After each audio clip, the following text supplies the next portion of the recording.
Colonel Pyburn will now come forward and address our graduated airmen.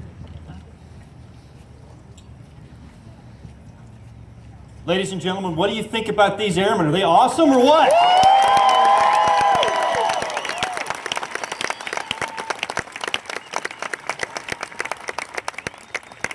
I will tell you, I can think of no better place to be on this special day, Veterans Day, than welcoming 754 brand new airmen into the ranks of the Blue. This is amazing. Yeah, cheer for them. This is awesome.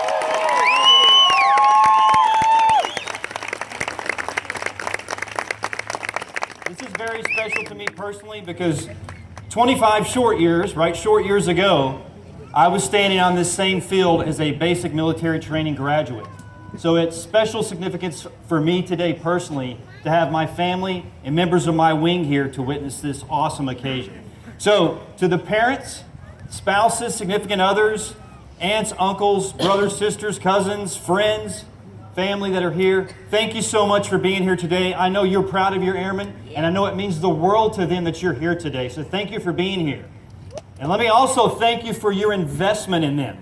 Because let me tell you, you don't bolt on the core values. You gave amazing raw material to our military training instructors. You raised men and women of courage, of honor, of integrity, and commitment.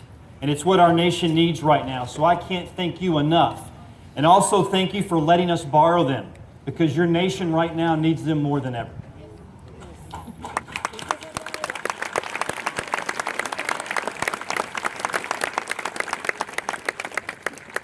To our veterans today that are in the audience on this very special day, I just want to say thank you. Thank you for being here.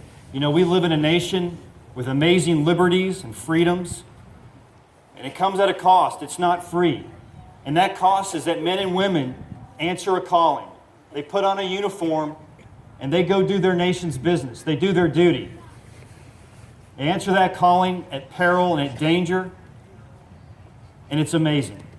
And we have the liberties and freedoms because you did that. You ran towards the sound of danger, towards the sound of the guns, and you made sure no one would ever take away our freedoms and liberties. So on this Veterans Day, I want to personally thank you for what you've done for our nation. Each and every one of you have a story. Each and every one of you are amazing. And thank you so much for what you've done for our country. We are forever indebted to you for your service.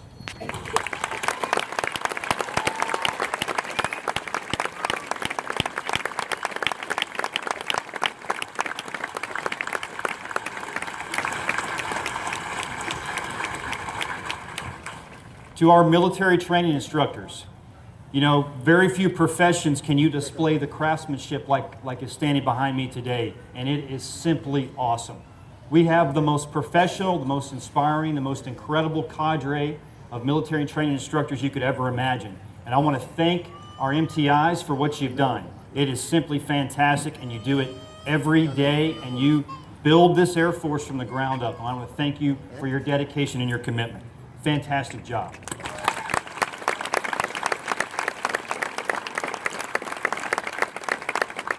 And most importantly, to our graduating airmen today, congratulations. You have completed, and I would even say you've conquered, a rigorous, challenging course.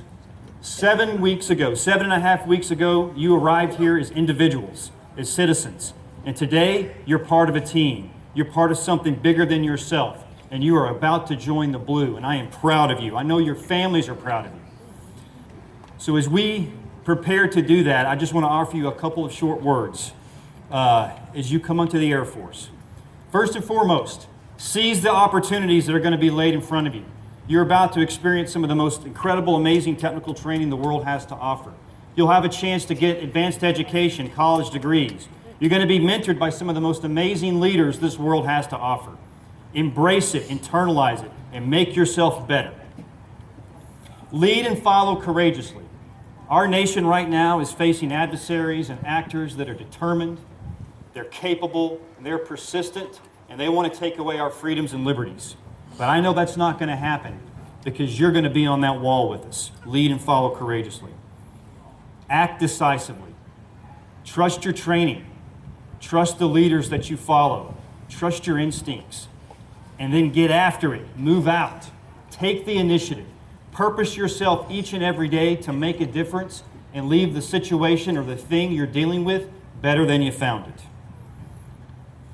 Serve loyally. Look in your family's eyes. You're going to see some things there. You're going to see love. You're going to see respect. You're going to see pride. But you're going to see something else. You're going to see trust. They trust that you're going to do that duty that you're called to do when that time arrives. And what a special thing in a person's life when those uniquely gifted skills and abilities that they've been blessed with converge with the calling that's been placed upon them, and now they have that purpose for their life. And purpose is powerful. Purpose helps you push through adversity. Purpose helps you achieve things that the math and science will tell you you can't do alone. And I would encourage you to embrace and fully commit to that purpose for your lives. And think creatively. I will tell you, you are probably the most innovative and creative generation to enter the ranks of our Air Force that we've ever seen. I would ask you not to see problems, not to see obstacles. I want you to see opportunities.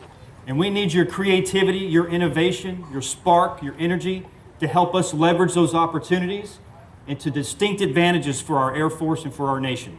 And I know you're ready for that. And finally, I'd like to give you a challenge, and I'm going to do that by telling you about two veterans. The first is named Joe Smithson, and that name won't resonate more than likely with you, and that's okay. You see, when I entered the Air Force 25 short years ago, my wife and I attended a church in Nashville, Tennessee, and Joe Smithson sat behind us with his wife, Vivian, and he was very proud when I committed myself to the Air Force. You see, Joe was a B-17 tail gunner in World War II, and if you know anything about the B-17, the tail gunner was exposed. The tail gunner was the position, arguably the most dangerous position on the aircraft. And it was the position that was typically attacked first when the adversary was attacking a B-17 formation. Few creature comforts were in his workspace. He could not leave his post. It was very dangerous. And most B-17 tail gunners, the average life expectancy was about 15 missions. And I will tell you, he executed 25 missions and volunteered for more. Let me tell you another story. You may recognize this name, Lieutenant Colonel Dick Cole. If you don't recognize that name, you'll recognize this one, Jimmy Doolittle. You see, Dick Cole was Jimmy Doolittle's co-pilot in the Doolittle Raiders. And if you think about a time in our nation when we faced adversity, when we needed a spark, when we needed inspiration, Dick Cole said, "Here am I, send me." And he volunteered to be part of the Raiders. And if you can imagine taking off from an aircraft carrier in the Pacific, knowing you don't have enough fuel to get home, but not shirking your duty, stepping out there and doing what your nation needed. I had a chance last night to meet Dick Cole, the last remaining survivor of the Doolittle Raiders. He's 101 years old. And I got to shake his hand and say, "Thank you, sir, for your service. Thanks for inspiring a nation when we needed you most." And you know what he told me? I was just doing my duty and following the amazing leader that we had. So my challenge to you today, every action you take, every word you speak, every opportunity that's in front of you is an opportunity to honor the legacy and tradition of the Air Force. But I'm not worried because I'm looking into the eyes of the men and women in front of me, and they look like they've got a lot of courage, tenacity, competence. I believe they're ready. Ladies and gentlemen, what do you think? Do you think they're ready to join the Air Force?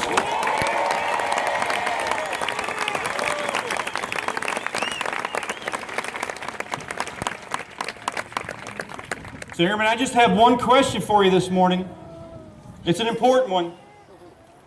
Are you ready to join the ranks of the world's greatest Air Force? What do you think?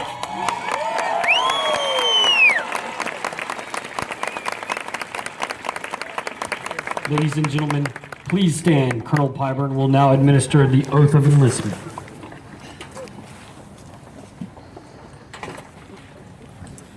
Airman, raise your right hand and repeat after me. I state your name. Do solemnly swear or affirm that I will support and defend the Constitution of the United States against all enemies, foreign and domestic. That I will bear true faith and allegiance to the same. and that I will obey the orders of the President of the United States and the orders of the officers appointed over me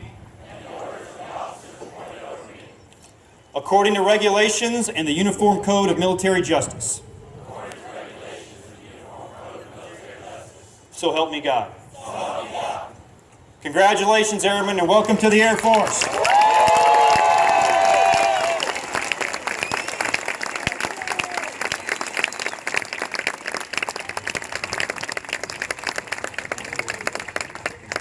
Thank you, Colonel Pyburn.